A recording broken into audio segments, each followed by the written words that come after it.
নমস্কার বন্ধুরা, কেমন আছেন আপনারা সবাই? আশা করি সবাই খুব ভালো আছেন। চলে এসেছি আমি আরেকটা ভিডিও নিয়ে। এটা হচ্ছে চিলি মাশরুম। এটা ছোটোর থেকে বড় সবারই ভীষণ প্রিয়, খেতেও টেস্টি হয়। এটা আপনি রুটি বা ফ্রাইড রাইস সব দিয়ে খাওয়া যায়। তো চলুন দেখা যাক আমি এটা কীভাবে বানিয়েছি। সবচেয়ে প্রথমে মাশরুমগুলোকে আমি খুব ভালোভাবে ফ্রেশ করে ধুয়ে নিয়েছি। এটা 3 থেকে 4 বার করে ধুয়ে নিতে হবে, কেন কি মাশরুমের ভিতরে প্রচুর নোংরা থাকে। সব ক্লিন করে ধুয়ে নিয়েছি। এরপরে আমি মাশরুমগুলোকে কেটে নেব। এক একটা মাশরুমকে আমি বেশ 2 ভাগে কেটেছি, কেন কি মাশরুমের ভিতরে অনেক জল থাকে, এটা রান্না করতে গিয়েই ছোটো গলে যাবে। তাই সব মাশরুমগুলোকে আমি 2 ভাগে কেটে নিয়েছি। তারপরে আমি এবার সে সবজিগুলো কেটে নিয়েছি। এতে আছে red capsicum, yellow capsicum, green capsicum. পেঁয়াজগুলোকে কেটে কেটে ছাড়িয়ে নিয়েছি, আদা কুচি আর রসুন কুচি।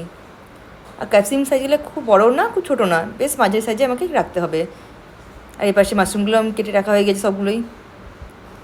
এরপর মাশরুমটাকে আমি কোট করে নেবো। সবচেয়ে প্রথমে রাইস পাউডার, চাল গুঁড়ো 2 চামচ মতন দিলাম। তার উপরে লবণ দিয়ে দেবো, 1 চামচ দিলেই হয়ে যাবে ছোটো চামচে। যদি কম বেশি লাগে তখন পরে এটা দেওয়া যাবে। তারপরে 2 চামচ মতন আমি কর্নফ্লোরও দিয়ে দিয়েছি। এবার এগুলোকে সবগুলোকে খুব ভালোভাবে মিশিয়ে নিতে হবে, যেন প্রত্যেকটি মাশরুমে একটা কোট হয়ে যায়। এগুলো হাতে করে বা স্পুনে কোনো দ্বারাই খুব ভালোভাবে এটাকে কোট করে নিতে হবে। দেখতে পাচ্ছেন আমার প্রত্যেকটি মাশরুম খুব সুন্দরভাবে কোট হয়ে গেছে। এবার আমি এগুলোকে ফ্রাই করে নেবো। এগুলো ফ্রাই করার জন্য খুব একটু ডিপ ফ্রাই দরকার পড়বে না, জাস্ট কড়াইয়ে একটু তেল হলেই, ডুবো ডুবো হলেই এটা ভাজা হয়ে যাবে। এবার এক একটা মাশরুমকে আমি ছেড়ে দেবো সবগুলোকেই। যদি একবারে না হয় তো আমি 2বারে করেছি, যেমন 2বারে করে নিতে হবে। আর মাশরুমে যেহেতু সব কোট হয়ে আছে, মাশরুমটা খুব ভালোভাবে ক্রিস্পি হয়ে ভাজা হয়ে যাবে।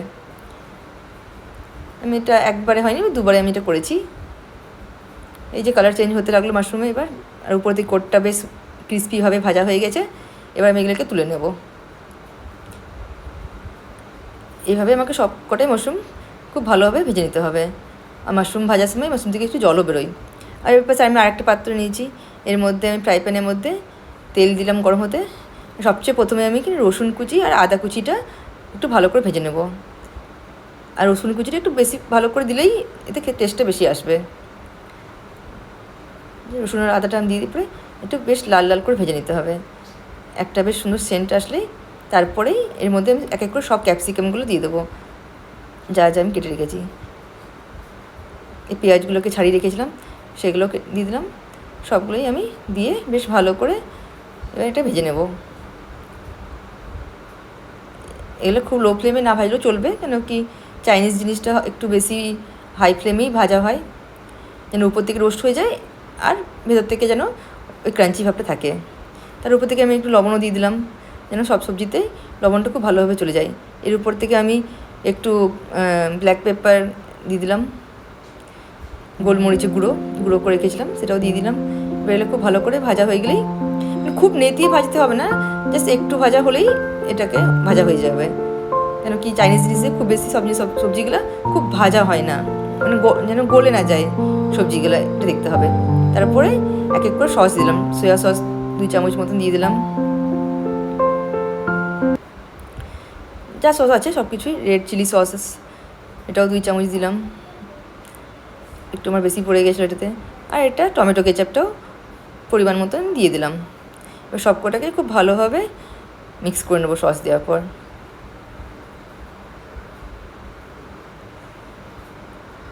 তারপরেতে আমি মাশরুমটা যেটা ভেজে রেখেছিলাম সেটাকে এর মধ্যে মিক্স করে দিলাম, যাতে যে সসটা দিয়েছি সেটাও যেন মাশরুমের মধ্যে খুব ভালোভাবে মিক্স হয়ে যায়।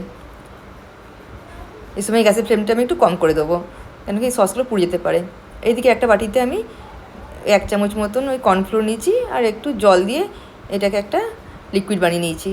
যখন আমার এই মাশরুমটা পুরো ভালোভাবে ভাজা হয়ে যাবে, মিক্স হয়ে গেল গ্রেভির সাথে সসগুলোর সঙ্গে, তখন এই যে আমি লিকুইড এটা বানিয়ে নিয়েছি সেটাকেই আমি এর সঙ্গে ঢেলে দেবো। এবার সবগুলোকে একসঙ্গে খুব ভালোভাবে মিক্স করে নেব। এই যে কর্নফ্লোরের পেস্টটা যাতে একটা গ্রেভি ভাবটা চলে এলো, আর এটাতে সেই টেক্সচার চলে আসে যেটা যেমন মার্কেটে রেস্টুরেন্টে আমরা যেরকম খাই ঠিক সেভাবেই ওইটা রেডি হয়ে যাবে। এটা দিয়ে একটু ঢাকা দিয়ে রেখে দেবো বেশি না 7 মিনিট মতন রাখলেই এটা খুব ভালো হবে, সবটা কুক হয়ে যাবে।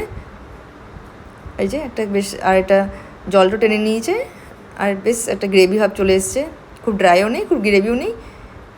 এটা অলমোস্ট আমার রেডি। এর উপর থেকে এবার আমি ধনেপাতা কুচিয়ে রেখেছিলাম সেটাকে ছড়িয়ে দিলাম, এটাতে একটা ফ্লেভার আসে। আর কাঁচা লঙ্কা আমি আগেই দিয়ে দিয়েছিলাম, দিয়ে উপর থেকে কেউ কাঁচা লঙ্কা দিতে চাই তো উপর থেকে আর একটু কাঁচা লঙ্কা দিয়ে দিতে পারে। এবার এটা ভালো করে মিক্স করে নেবো, আর এটা নিচে নামিয়ে দিলাম, সার্ভ করলাম। তো এই ছিল আজকে আমার মেনু। এই যে মাশরুমগুলো খুব সুন্দরভাবে কুক হয়ে গেছে, আর পুরো রান্নাটাই আমার খুব ভালো হয়েছিল খেতে। আপনারাও জানাবেন যে এটা কেমন হয়েছে দেখতে, আর ভালো লাগলে একটা লাইক বা কমেন্ট নিশ্চয়ই করবেন। Thank you.